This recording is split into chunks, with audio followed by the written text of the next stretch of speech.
नमस्कार दोस्तों आज की वीडियो में हम लोग एक बहुत ही इंपॉर्टेंट टॉपिक पर डिस्कस करेंगे। देखिए, टॉपिक ऐसा है कि लोग पता नहीं क्यों इस टॉपिक से पीछे भागते हैं, इस मुद्दे पर बात ही नहीं करना चाहते। लोगों को लगता है कि जैसी स्थिति मेरी आज है, जितनी एनर्जी मेरे अंदर आज है, वही हमेशा रहेगी, लेकिन ऐसा पॉसिबल नहीं है। जैसे जैसे हमारी उम्र बढ़ती है, हमारी काम करने की क्षमताएं घट जाती हैं। जिस तेज़ी से, जिस एनर्जी से हम आज काम कर रहे हैं, शायद जब हम 60 साल के हो जाएंगे, यानी कि जब हम अपने रिटायरमेंट के टाइम पर होंगे, नहीं कर पाएंगे। लेकिन खर्चे तो अपनी स्पीड से बढ़ते रहेंगे, इन्फ्लेशन तो बढ़ता रहेगा। तो हम कैसे उस समय अपने खर्चों को मैनेज करेंगे? क्या आपने कभी इस बारे में सोचा है? नहीं सोचा है तो सोचना शुरू कर दीजिए, और सोचना नहीं है, उसके लिए काम करना ज़रूरी है। कैसे आप अपनी रिटायरमेंट प्लानिंग बना सकते हैं, आज की वीडियो में इस टॉपिक पर हम लोग बिल्कुल डिटेल में डिस्कस करेंगे, और वो भी बिल्कुल सिंपल भाषा में। देखिए, इस चैनल पर आपको जो भी चीज़ें मैं समझाता हूँ, जो भी प्लानिंग समझाता हूँ, कोशिश करता हूँ बिल्कुल सिंपल भाषा में आप लोगों को मैं समझा सकूँ, ताकि चीज़ें बिल्कुल सिंपल समझ में आए और आप अपने जो प्लानिंग है उसको आराम से कर सकें। तो वीडियो आपके लिए बहुत ही ज़्यादा इन्फॉर्मेटिव है, बहुत ही ध्यान से देखिएगा और समझिएगा। आइए स्टार्ट करते हैं।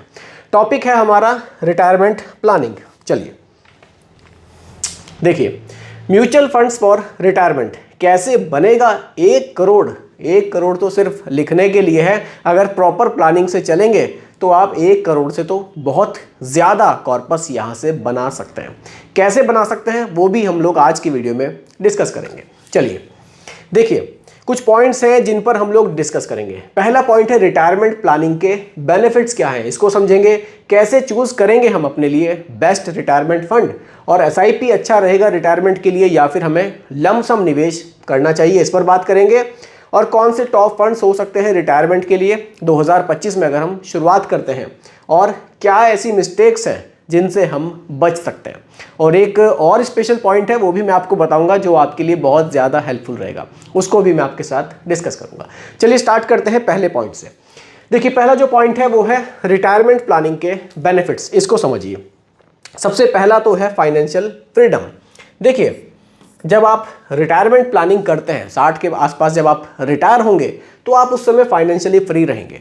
आपके हाथ में एक बड़ा कॉर्पस होगा, तो आपको किसी तरह की टेंशन नहीं रहेगी कि अब आगे जो मेरी लाइफ है वो कैसे चलेगी। आपका कहीं ना कहीं एक बढ़िया कॉन्फिडेंस होगा और आप इजीली अपने रिटायरमेंट को एंजॉय करेंगे। अगला पॉइंट है इन्फ्लेशन प्रोटेक्शन। देखिए, जब आपके रिटायरमेंट का टाइम आएगा, महंगाई उस समय कितनी ज़्यादा बढ़ चुकी होगी, इसके लिए हमें एक स्ट्रॉन्ग कॉर्पस की ज़रूरत पड़ेगी, यानी कि एक बड़े कॉर्पस की ज़रूरत पड़ेगी। तो उसके लिए जो आपकी रिटायरमेंट प्लानिंग है वो आपके बहुत काम आएगी, क्योंकि अगर आप रिटायरमेंट को प्लान करके नहीं चलेंगे तो आपके पास शायद उतना पैसा नहीं होगा जो इन्फ्लेशन को उस समय बीट कर सके। लेकिन अगर प्रॉपर प्लानिंग से चलेंगे तो इन्फ्लेशन भी बढ़ रहा है और इधर आपके रिटर्न्स भी अच्छे बनेंगे, तो रिटायरमेंट के जो आसपास का टाइम होगा, आपके पास इतना पैसा होगा कि आपको फिर इस चीज़ की टेंशन नहीं रहेगी। देखिए, अर्ली स्टार्ट एडवांटेज। अब रिटायरमेंट प्लानिंग को जितना जल्दी शुरू किया जाता है, ये आपको उतना ही ज़्यादा बेनिफिट देता है। कंपाउंडिंग का बेनिफिट आपको मिलता है। कैसे मिलता है वो भी बताऊंगा। अगला पॉइंट है टैक्स बेनिफिट। देखिए, अगर आप रिटायरमेंट को प्लान करते हैं, आप कुछ ऐसे म्यूचुअल फंड्स भी हैं जिनमें आप टैक्स बेनिफिट को लेते हुए भी अपने रिटायरमेंट को प्लान कर सकते हैं, जैसे कि ELSS म्यूचुअल फंड्स। उसमें निवेश करेंगे, रिटायरमेंट को भी उनसे प्लान कर सकते हैं, टैक्स बेनिफिट भी आप ले सकते हैं। और कुछ रिटायरमेंट फंड्स भी हैं, उनमें भी आपको टैक्स बेनिफिट मिलता है, तो वहां से भी आप इसका फायदा उठा सकते हैं। ठीक है, अब मैं बात आपसे कर रहा था कि अर्ली स्टार्ट एडवांटेज क्या है। देखिए, मानकर चलिए आपकी एज अभी 30 के आसपास है, आपको समझ में आ गया कि हाँ ठीक है, रिटायरमेंट को प्लान करना ज़रूरी है। तो कैसे आप कम अमाउंट से भी अपने रिटायरमेंट पर बढ़िया कॉर्पस बना सकते हैं, क्योंकि अभी आपकी एज कम है, वो मैं आपको एक एग्जाम्पल से दिखाता हूँ। देखिए, सीधा चलते हैं SIP कैलकुलेटर पर। देखिए, 5,000 रुपये की SIP है, 30 साल की ड्यूरेशन है, एक्सपेक्टेड रेट ऑफ रिटर्न्स मैंने 15% के रखे हैं। इसको आप कम ज़्यादा भी रख सकते हैं, फ्यूचर में ये कम भी हो सकते हैं, ज़्यादा भी हो सकते हैं, लेकिन जस्ट एग्जाम्पल के लिए फिलहाल 15% पर कैलकुलेशन कर लेते हैं। 30 साल की ड्यूरेशन है, हो सकता है कि 15% से ज़्यादा ही मिले। देखिए, इन्वेस्टमेंट कितना हो जाएगा, 18 लाख रुपए का, और उस पर जो रिटर्न्स बन रहे हैं 3,32,00,000 रुपए के बन रहे हैं। यानी कि जो फाइनल वैल्यू है वो लगभग 3.5 करोड़ रुपए की आपको देखने को मिल सकती है, क्योंकि आपने जो स्टार्ट किया वो 30 की एज में किया, यानी कि ड्यूरेशन आपको बहुत ज़्यादा मिल गई। तो यानी कि समय से स्टार्ट करने का ये बेनिफिट आपको यहाँ मिल सकता है। चलिए आगे बढ़ते हैं, अगले पॉइंट पर अब हम लोग बात करते हैं। देखिए कैसे चूज करें हम बेस्ट रिटायरमेंट फंड। ठीक है, रिटायरमेंट को मुझे प्लान करना है, लेकिन मेरे लिए कौन सा प्लान बढ़िया रहेगा, कैसे मैं अपने रिटायरमेंट के लिए प्लानिंग स्टार्ट करूं, मेरे लिए कौन सा फंड बढ़िया रहेगा, ये मुझे कैसे पता चलेगा। उसके लिए भी कुछ पॉइंट्स मैंने रखे हैं, इनको समझिए। सबसे पहला है रिस्क टॉलरेंस। देखिए आपकी रिस्क लेने की क्षमता कितनी है, ये सिर्फ आप जानते हैं, इसको कोई नहीं जान सकता। और देखिए जो आपकी रिस्क टॉलरेंस है ना, ये आपको समय के साथ धीरे धीरे बढ़ानी भी चाहिए। या वो एक कहावत है ना कि पुश योर लिमिट्स और इंक्रीज योर लिमिट्स। तो इस तरह से जैसे जैसे आप अपने रिस्क टॉलरेंस को बढ़ाएंगे तो ये आपके लिए थोड़ा सा फायदेमंद ही होगा। तो आप अपने जो रिस्क लेने की क्षमता है उसको पहचानिए, उसके अकॉर्डिंग आप अपने लिए म्यूचुअल फंड्स चूज कर सकते हैं। देखिए कोई ऐसा है कि ज़्यादा रिस्क लेकर पैसे को निवेश करते हैं कि थोड़ा बहुत मार्केट अप एंड डाउन हुई तो उनको फ़र्क नहीं पड़ता, लेकिन कुछ लोग ऐसे हैं कि रिटर्न्स थोड़े से कम चल जाएंगे लेकिन थोड़ी स्टेबिलिटी मुझे चाहिए, उनके लिए अलग म्यूचुअल फंड्स होते हैं। तो ये टोटली आपके रिस्क लेने की क्षमता पर ही डिपेंड करेगा। सबसे पहले आप उसको देखिए। उसके बाद आता है फंड टाइप, किस तरह के फंड्स हो सकते हैं। देखिए इसमें लार्ज कैप भी हो सकते हैं, आप लार्ज कैप को रख सकते हैं, अच्छी स्टेबिलिटी देते हैं। आप हाइब्रिड को रख सकते हैं, हाइब्रिड में आपका जैसे कि बैलेंस एडवांटेज फंड आ गया, ये मार्केट के हर मूड में आपको रिटर्न्स ठीक ठाक बना कर देते हैं, उसको रख सकते हैं। जो थोड़े से रिस्की इन्वेस्टर हैं वो मिड कैप में भी जा सकते हैं, मिड कैप लॉन्ग टर्म के लिए निवेश कर रहे हैं तो अच्छे रिटर्न्स दे सकता है। और कुछ लोग रिटायरमेंट स्पेशल फंड्स आते हैं, उनको भी रख सकते हैं, उनको भी आगे मैं बताने वाला हूँ। ठीक है, डाइवर्सिफिकेशन। देखिए अगर आप एक पोर्टफोलियो बना रहे हैं अपने रिटायरमेंट के लिए तो डाइवर्सिफिकेशन अच्छा होना चाहिए। अगर ज़्यादा फंड्स नहीं ले रहे हैं, एक या दो फंड्स ले रहे हैं, तो भी कोशिश कीजिए कि वो अच्छा वेल डाइवर्सिफाइड फंड हो। उससे ये रहेगा कि मार्केट के अप एंड डाउन्स में आपका जो पोर्टफोलियो है वो थोड़ा सा स्टेबल रहेगा। ऐसा ना हो कि आपने दो फंड चूज़ किए और दोनों ही मिड कैप रख लिए या दोनों ही स्मॉल कैप रख लिए। कोशिश कीजिए कि आपके फंड में लार्ज कैप का एलोकेशन भी अच्छा हो, मिड कैप का भी अच्छा हो। इस तरह से डाइवर्सिफाइड अगर होगा आपका ये पोर्टफोलियो तो आपके लिए ज़्यादा बढ़िया रहेगा। एक्सपेंस रेशियो, यहाँ आपको ध्यान रखना है कि एक्सपेंस रेशियो जितना कम होगा फ्यूचर में आपके लिए ये उतना ही बढ़िया होगा। कम एक्सपेंस रेशियो, एक्सपेंस रेशियो क्या है, एक फीस है जो आपसे चार्ज की जा रही है। अब देखिए सीधी सी बात है, फीस जितनी कम ली जाएगी उतना ही हमारे लिए बढ़िया रहेगा।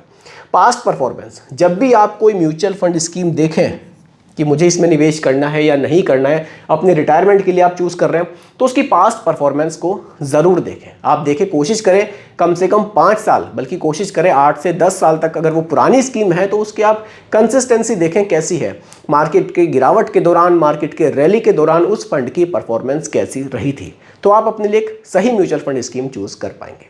ठीक है, अगले पॉइंट पर बात करते हैं, टॉप रिटायरमेंट फंड्स इन 2025। कौन सी वो रिटायरमेंट फंड्स हो सकते हैं आपके लिए बढ़िया। देखिए इसको मैं आपको डायरेक्टली एक वेबसाइट पर ही दिखा दूंगा कि लार्ज कैप में कौन से फंड्स अच्छे चल रहे हैं और किसके रिटर्न्स हम कैसे देख रहे हैं। इसी तरह से बैलेंस्ड एडवांटेज फंड है, यहाँ तो 2 फंड्स हैं, मैं आपको दोनों अच्छे हैं। आप देखिए एसबीआई का बैलेंस्ड एडवांटेज फंड है, एचडीएफसी का है और आईसीआईसीआई का। यहाँ 3 फंड्स हैं, तीनों को आप देख सकते हैं, बढ़िया रिटर्न्स है। लार्ज कैप में अगर मैं आपको बताऊँ तो देखिए यहाँ पर आईसीआईसीआई का फंड बहुत अच्छा है। आप और भी काफ़ी सारे लार्ज कैप हैं, उनको देख सकते हैं, कंपेयर आप कर सकते हैं। बाकी स्पेशली रिटायरमेंट फंड्स भी आपको मिलते हैं, वो मैं आपको दिखा देता हूँ। रिटायरमेंट फंड्स में निवेश करने का बेनिफिट क्या है, ये वेल डाइवर्सिफाइड होते हैं, यानी कि ये एक फ्लेक्सी कैप की तरह काम करते हैं। आपका पैसा लार्ज कैप में, मिड कैप में और स्मॉल कैप में फंड मैनेजर अपने हिसाब से निवेश करते हैं जैसे उनको लगता है कि मार्केट कंडीशन चल रही है। तो उस हिसाब से जो रिटायरमेंट स्पेशल फंड्स है ना, ये भी आपके लिए एक बढ़िया ऑप्शन हो सकता है। कौन कौन से फंड्स हो सकते हैं, कैसे रिटर्न्स हैं इनके, वो भी मैं आपको दिखा देता हूँ। चलिए देखिए, ये कुछ रिटायरमेंट फंड्स हैं, मैंने आपके सामने रखे हैं। पिछले 5 साल का डेटा मैं आप लोगों को दिखा रहा हूँ। सबसे पहला है आईसीआईसीआई प्रूडेंशियल का रिटायरमेंट फंड। इसके पिछले 5 साल के जो रिटर्न्स है वो 29% है। ठीक है, एचडीएफसी रिटायरमेंट सेविंग फंड, पिछले 5 साल के रिटर्न्स 28% है। Nippon India retirement wealth creation fund लगभग 24% के रिटर्न्स है। इसी तरह से आईसीआईसीआई प्रूडेंशियल है, एचडीएफसी है, टाटा रिटायरमेंट है। तो ये जो फंड्स हैं आप देख रहे हैं 29% तक रिटर्न्स हैं, 15% से लेकर 29% तक, यानी कि काफ़ी डिफरेंस है वैसे तो रिटर्न्स में। देखिए हर एक म्यूचुअल फंड जो रिटायरमेंट फंड्स हैं वो थोड़ा सा अलग तरह के हैं, आप इसमें से भी अपने लिए चूज़ कर सकते हैं। कुछ थोड़े से एग्रेसिव हैं तो कुछ थोड़े से कंजर्वेटिव है, ये आप अपने रिस्क टॉलरेंस के हिसाब से ले सकते हैं। ठीक है, अब देखिए लार्ज कैप फंड्स भी मैंने आपको कुछ दिखाए थे, मैं आपको यहाँ भी दोबारा से दिखा देता हूँ कि लार्ज कैप फंड्स अगर आप रखना चाहते हैं अपने रिटायरमेंट के लिए तो कौन से आपके लिए बढ़िया हो सकते हैं। आप यहाँ पर थोड़ा सा एक डेटा आपको मिल जाएगा, चलिए पिछले 10 साल का रिकॉर्ड मैं आपको दिखा देता हूं कि कौन टॉप पर रहा है। पिछले 10 साल में सबसे ऊपर आईसीआईसीआई प्रूडेंशियल का ब्लू चिप फंड रहा है। पिछले जो 10 साल के रिटर्न्स है वो 13% से ज़्यादा हैं। निपॉन इंडिया रहा है, यहाँ भी 13% से ज़्यादा है। कैनरा रोबीको रहा है, पिछले 10 साल में 13% से ज़्यादा है। इसी तरह से मिराई एसेट है, एचडीएफसी है। तो काफ़ी बढ़िया बढ़िया म्यूचुअल फंड्स हैं जो आप अपने रिस्क टॉलरेंस के हिसाब से अपने लिए चूज़ कर सकते हैं। तो रिटायरमेंट के लिए फ़ंड चूज़ करना एक बहुत ज़्यादा टिपिकल नहीं है। कोशिश कीजिए अपने रिस्क की लेने की जो क्षमता है उसको पहचानिए और अपने लिए फ़ंड चूज़ कीजिए। देखिए, आप अपने लिए खुद से पोर्टफोलियो बनाना चाहते हैं, आपकी एज अभी 30 के आसपास है, तो आप उसमें स्मॉल कैप को भी ऐड कर सकते हैं। स्मॉल कैप रखिए, फ्लेक्सी कैप रख लीजिए। इस तरह से आप एक बढ़िया पोर्टफोलियो बनाइए, उसको रिटायरमेंट तक चलाइए। लेकिन अगर आप ये सोच रहे हैं कि मैंने रिटायरमेंट के लिए निवेश स्टार्ट कर दिया लेकिन बीच में भी मैं पैसा निकाल सकता हूँ, तो आप क्या कीजिए, रिटायरमेंट फंड एक अलग से ले लीजिए। इसका तो नाम ही रिटायरमेंट फंड है, यानी कि क्लियर है कि ये तो मेरे रिटायरमेंट के लिए, और यहाँ डाइवर्सिफिकेशन भी बढ़िया मिल जाएगा आपको। तो आप इस तरह से भी अपने लिए सही म्यूचुअल फंड स्कीम चूज कर सकते हैं। ठीक है, अगले पॉइंट पर बात करते हैं, एसआईपी वर्सेस लमसम। अब ठीक है, मुझे अपने रिटायरमेंट के लिए पैसा जमा करना है, तो मेरे लिए एसआईपी ज़्यादा बढ़िया है या फिर मेरे लिए लमसम ज़्यादा बढ़िया है? क्योंकि लमसम का मतलब है कि आपने एक मुश्त निवेश कर दिया। मान लीजिए 10 लाख रुपए थे, लमसम कर दिए कि ये मेरे रिटायरमेंट के लिए, वो ज़्यादा बढ़िया है या फिर एसआईपी मेरे लिए ज़्यादा बढ़िया है? देखिए, अगर आप सैलरीड पर्सन हैं, आपकी हर महीने सैलरी आती है, तो मैं कहूँगा कि एसआईपी आपके लिए ज़्यादा बढ़िया ऑप्शन हो सकता है। अब कारण क्या है कि आप इजीली सैलरी आ रही है उसमें से 5,000, 6,000, 8,000 जो भी आपको ठीक लगे आप अपने रिटायरमेंट के लिए रख दीजिए। ठीक है, लमसम का बेनिफिट आप ऐसे ले सकते हैं कि जब आपने एसआईपी कर दी है, जितने की भी की है, 5 से लेकर 10,000 तक, प्लस लमसम रख लीजिए। इसका मतलब ये हुआ कि एसआईपी तो कंटिन्यू है, लेकिन जब भी मार्केट में गिरावट आई और आपके पास कुछ एक्सेस पैसा है, आप उसी फंड में लमसम कर दीजिए। इस तरह से अगर आप चलेंगे तो लॉन्ग टर्म में ये आपके लिए और भी बढ़िया कॉर्पस बनाकर दे सकता है। यानी कि एसआईपी और लमसम का आप एक कॉम्बिनेशन बनाकर भी चल सकते हैं। ये भी आपके लिए बढ़िया ऑप्शन रहेगा। अगर नॉर्मल निवेश करना है तो एक सिंपल एसआईपी कर दीजिए, वो भी लॉन्ग टर्म में बढ़िया रिटर्न्स आपको बनाकर दे सकती है। ठीक है, अब हमारा पॉइंट लास्ट वाला, क्या वो मिस्टेक्स हैं जो हमें अवॉइड करनी है रिटायरमेंट प्लानिंग करते समय और जो लोग जनरली मिस्टेक कर देते हैं? सबसे पहला है लेट स्टार्ट। अब देखिए, रिटायरमेंट प्लानिंग का पता तो चल गया, लेकिन शुरुआत करते करते हम लेट हो गए। अब लेट करने से क्या नुकसान है वो मैंने आपको दिखाया था, और जल्दी करने से क्या फ़ायदा है। 30 की एज में स्टार्ट किया, 5,000 रुपये महीना की तो 3.5 करोड़ के आसपास बन रहे थे। अब देखिए, वही मैं आपको दिखा देता हूँ फिर से एक एग्जाम्पल। चलिए देखिए, 5,000 रुपये महीने का निवेश, वही 15% के रिटर्न्स, लेकिन लेट करने की वजह से क्या हुआ, ड्यूरेशन हमारी घटकर कितनी रह गई, 20 साल। अगर हमने 40 में शुरुआत की तो कितना पैसा बन रहा है, सिर्फ 75 लाख रुपए। लेकिन वही निवेश है, वही रिटर्न्स है, और अगर 30 की एज में स्टार्ट कर दी तो कितना बन रहा है, 3.5 करोड़ रुपए। बड़ा ही सिंपल कैलकुलेशन है, यानी कि जितना जल्दी शुरू करेंगे उतना ही आपके लिए बढ़िया रहेगा। Ignoring inflation. अब लोग क्या करते हैं, इन्फ्लेशन को भूल जाते हैं। अपना रिटायरमेंट का जो प्लान करते हैं ना, वो बहुत ही छोटा रखते हैं कि मुझे रिटायरमेंट पर 40-50 लाख रुपए मिल जाए। ठीक है, वो आज के लिए तो ठीक लग रहा है हमें थोड़ा सा कि 50 लाख मिल जाए, लेकिन हम बात कर रहे हैं आपके रिटायरमेंट की, अगले 20, 25, 30 साल बाद की। उस समय पर ये पैसा कम हो जाएगा। अब इसका भी एक तरीका है जो मैंने आपको बताया था कि एक स्पेशल टिप भी मैं आपको देने वाला हूँ। यही वो टिप है। वो टिप क्या है वो मैं आपको बताता हूँ। देखिए, आप क्या कीजिए, 5,000 रुपये महीने का निवेश है, ठीक है, ड्यूरेशन हमारी 30 साल, अगर हमने 30 की एज में स्टार्ट की। अगर हम इस निवेश को 10% से बढ़ा लें, चलिए यहाँ मैं टाइप कर देता हूँ, अगर हम इस निवेश को हर साल 10% बढ़ा लें, तो बिना इसके बढ़ाए हमारे 3.5 करोड़ रुपए बन रहे थे, अगर हम इसको बढ़ा लें तो 7.5 करोड़ भी बन सकते हैं। ये भी थोड़ा सा आप इसको समझिए। शायद कुछ लोगों को लग रहा होगा ये तो फंड बढ़ता ही जा रहा है, लेकिन बिल्कुल देखिए सिंपल कैलकुलेशन है। ऐसा नहीं है कि मैं अपनी मर्जी से कुछ इसमें कर रहा हूँ, ऐसा नहीं है। 5,000 महीने का निवेश, 30 साल की ड्यूरेशन, हर साल अगर आपने 10% अपने निवेश को बढ़ा लिया, रिटायरमेंट के टाइम पर आपके सामने है लगभग 7.5 करोड़ रुपए भी आप बना सकते हैं। तो इस चीज़ का ध्यान रखना है कि इन्फ्लेशन को नहीं भूलना है, इसको हमेशा ध्यान रखना है कि महंगाई धीरे धीरे बढ़ती जा रही है। No goal based investing. देखिए, लोग क्या करते हैं, एसआईपी तो कर देते हैं, लेकिन भूल जाते हैं कि मुझे अपने रिटायरमेंट के लिए करनी है, कैसे करनी है। एसआईपी कीजिए, बहुत अच्छी चीज़ है, लेकिन एक एसआईपी अपने रिटायरमेंट के लिए रखिए आपकी वो गोल बेस्ड एसआईपी है कि ये भैया मेरे रिटायरमेंट की एसआईपी है, इसको तो मैं रिटायरमेंट पर ही कैश करूंगा, उसी समय इस पैसे को लूंगा, उससे पहले नहीं लूंगा। इसलिए गोल बेस्ड इन्वेस्टिंग करना बहुत ज़रूरी है। ओवर डाइवर्सिफिकेशन, अब कई बार लोग क्या करते हैं, ओवर डाइवर्सिफिकेशन कर देते हैं, बहुत सारे म्यूचुअल फंड स्कीम ले लेते हैं, उसकी ज़रूरत नहीं है। अगर सिंपल एक रिटायरमेंट के लिए प्लान लेना है तो मैंने आपको बताया रिटायरमेंट फंड्स भी अवेलेबल हैं, आप उनको ले सकते हैं, या एक या दो म्यूचुअल फंड स्कीम लेके आप अपने रिटायरमेंट को प्लान ईजिली कर सकते हैं।